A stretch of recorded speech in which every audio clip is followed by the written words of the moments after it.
balita ka na kay Leila? Kanina ko pati na-text. Text ako ng text. Walang sagot eh. Kumusta ka na? Jason, please, pakihanap si Leila. Yun ang importante eh. Oo nga, pero kumusta ka na nga? Basta hanapin mo na lang si Leila, ha? Andre, ba't puro ka, Leila? Ba't iniiwasan mo yung sinasabi ko sa'yo? Ano ba yung nasa loob mo kasi? Ba't di mo sabihin sa akin? Ano, hindi ka pa magsasalita?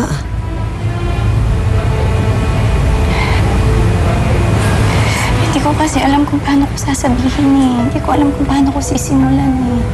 Teka lang, ano hindi mo alam kung paano mo sisimulan? Hindi ako sigurado, Jason.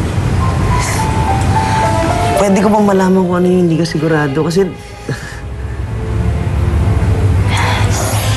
Andre, ano ba yan? Ano ba yung problema mo? Jason, basta pag-ready na ako, sasabihin ko naman sa'yo eh. Sana magtiwala ka sa akin. Sasabihin ko rin sa'yo. Titiwala naman ako eh. Ikaw yung hindi nagtitiwala sa akin dahil di ka nagtitiwala matatanggap ko kung ano yung problema mo. Basta, Jason, magtiwala ka lang. Kapag handa na ako.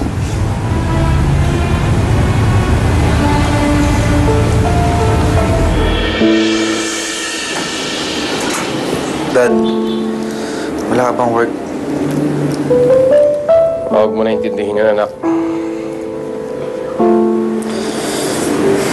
Nahiya na kasi ako sa'yo eh.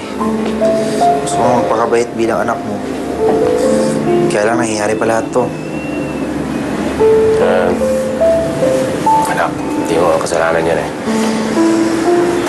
Hindi mo alam na mangyayari sa'yo yan eh. Dad, Ano? gano'n na ba kalaki problema natin? Hindi ko alam. I-update tayo ng Tita Patricia mamaya. So, malaman natin. Kaya pala, kanina, si Shirley, bakit kanya hinalikan? Hindi ko nga alam eh. Kahit ako, nagulat ako. Hindi ba kayo nagkakaayos ni Candice? Feeling ko, hanggat di natatapos lahat ng problema sa pamilya natin, hindi kayo magkakayos ni Candice tulad ng dati. Dagdag ba, mami mo?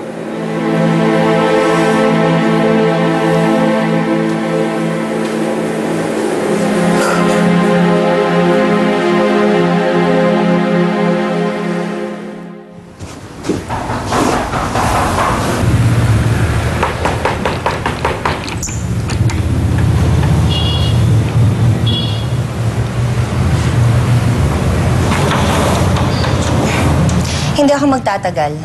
Hindi rin ako mang-aaway.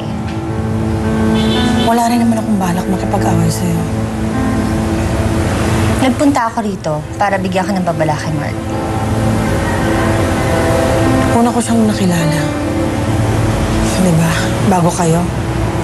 That was the past. Pero hindi ba tungkol din sa nakaraan ang gusto mong pag-usapan? Ang ikukwento ko, tungkol sa mga ginawa niya sa akin. Bilang babae, bilang asawa niya, bilang ina ng anak niya. Huwag kang maniniwala kay Mark na hindi niya kaya pumatay ng nakakaaway niya. Balita ko, siya rin ang prime suspect sa pagkamatay ng asawa mo. Nag-uusap tayo ngayon dahil nakaligtas ako sa galit niya. Muntik na rin niya akong mapatay noon sa harap pa mismo ng anak namin.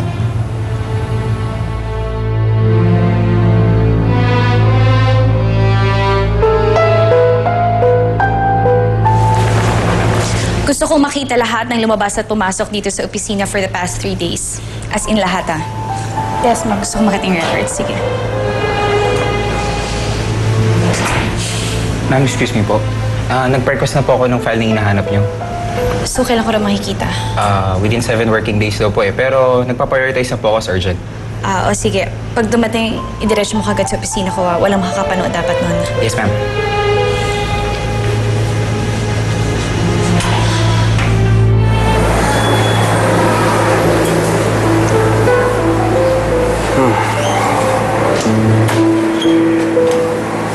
Trisha.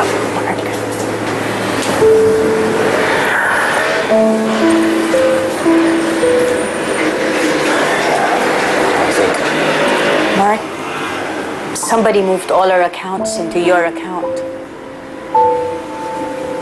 Wala na rin pera ang kumpanya. Well, we're not liquid.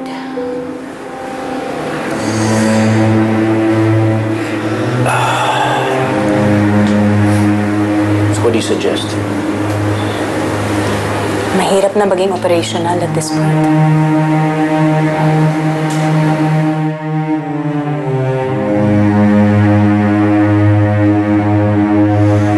Mauuna na ako. Salamat sa pakikinig.